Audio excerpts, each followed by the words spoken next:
Here's the interesting thing. You know who may lose his job, at least according to some of the rumors, is the CEO of Stellantis, Carlos Tavares. You saw it in the intro. You're fired.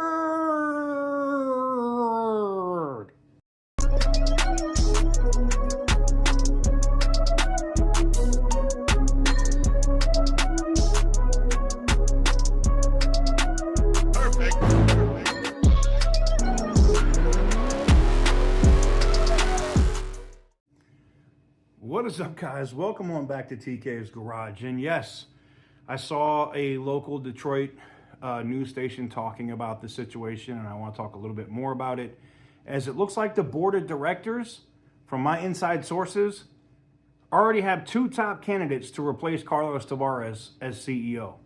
One of them is right here from America, and we've talked about this. The other one, I gotta be honest, I ain't excited about it, but hey, anything's got to be better than it is right now. That's the one thing I can tell you. Anything has to be better than it is right now. The cost-cutting measures that Carlos Tavares has put into place, and I did videos about this yesterday, talking about where Bloomberg and other major financial experts have said Carlos Tavares has basically cut so much that he's destroyed these brands. And it's going to take a miracle at this point to save them.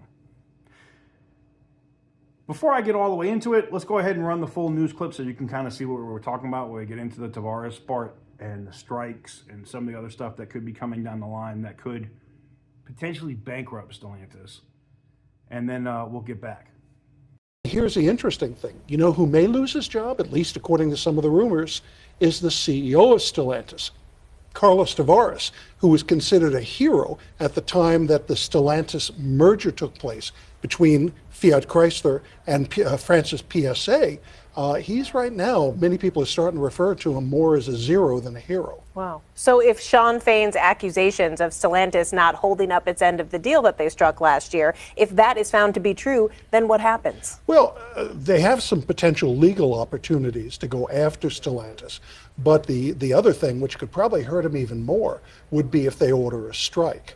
And there's a bunch of things that the UAW members are being asked to authorize a strike over. Of course, that doesn't mean there will be a strike, but we know that Sean Fain is a lot more aggressive than recent leaders of the UAW before him. So if there is a reason to strike, yeah, he's going to do it. We saw that last year. Yeah, for sure. And we see that the water here is getting a little muddy. What can they do to try to clean up their image and help them with their relationship with those employees? Well, here's the problem. Stellantis, as I mentioned, is in fiscal trouble. They're not falling apart. It's not like some automakers where they're ready to collapse, but it is a case where they have to start figuring out how to improve the company's operations. They've got to start increasing sales. That's the number one problem. They have seen those two big brands, Jeep and Ram, really slide in the market, even as their competitors, notably Ford, notably General Motors, are increasing sales in the SUV and pickup segments. So they've got to invest more money in new product. They've got to find a way to do their marketing correctly. And that was an area where the CEO, Carlos Tavares, said he made a mistake. He actually came out and said, he told me just a few months ago, that he was a little too arrogant, and they made a number of mistakes. So Stellantis has a lot of problems in the marketplace, in the stock market, and in their union relationships. And you mentioned there will likely be more job cuts to come. Any predictions about what that might look like? It's hard to tell right now. It's really going to be something where you have to start looking at what's happening at the marketplace level. What products can they simply not get to move? And if they can't start to improve sales, obviously they're going to have to cut at plants producing products that simply aren't moving. Paul Eisenstein, thank you for being here. Always appreciate your time. As he said, his arrogance. And you would think when he admitted that publicly, that he would have made some changes so that he wasn't so stupid and fixed some of this shit. But did he do that? Of course not. I don't know where it leads this company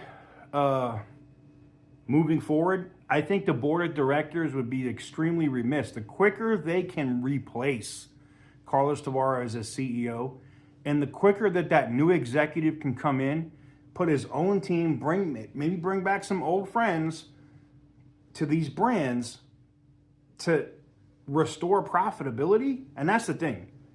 Even if they replace Carlos Tavares right now, for the next 2 quarters, it's going to suck for Chrysler, Dodge, Jeep, and Ram. There's no fixing that.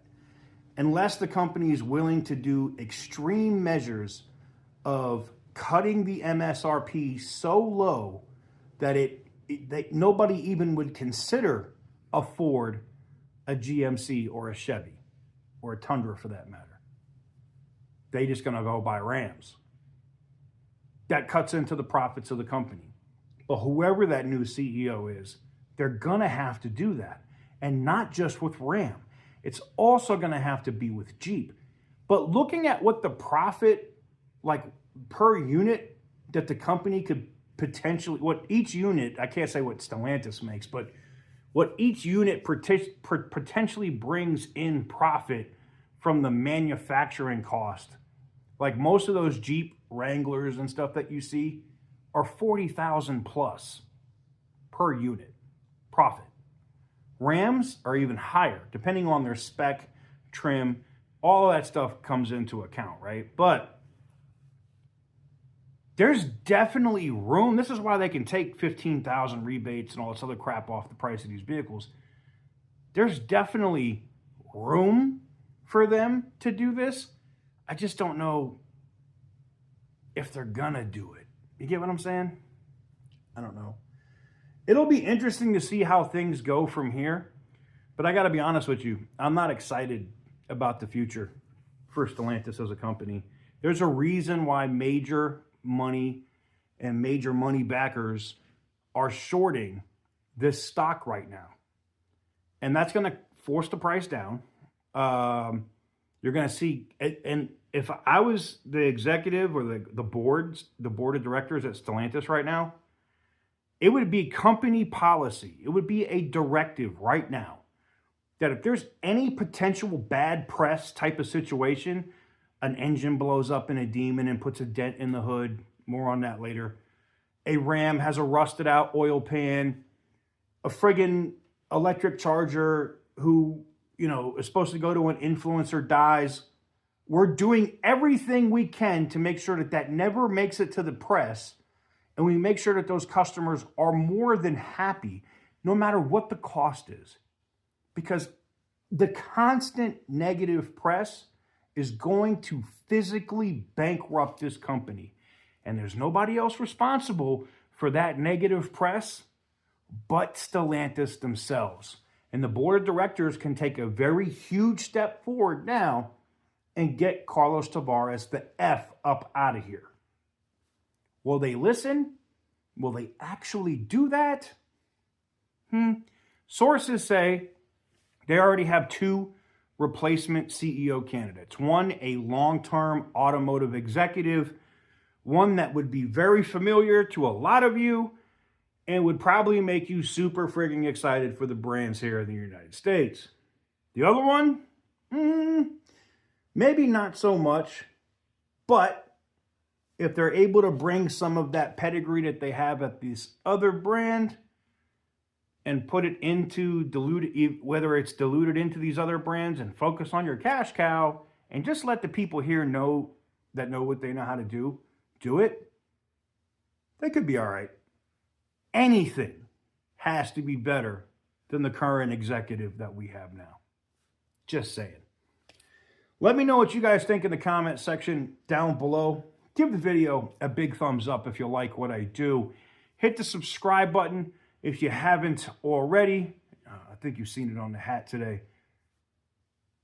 I was going to say stay petty, my friends, but y'all know what it is. Keep pounding. Catch y'all on the next one.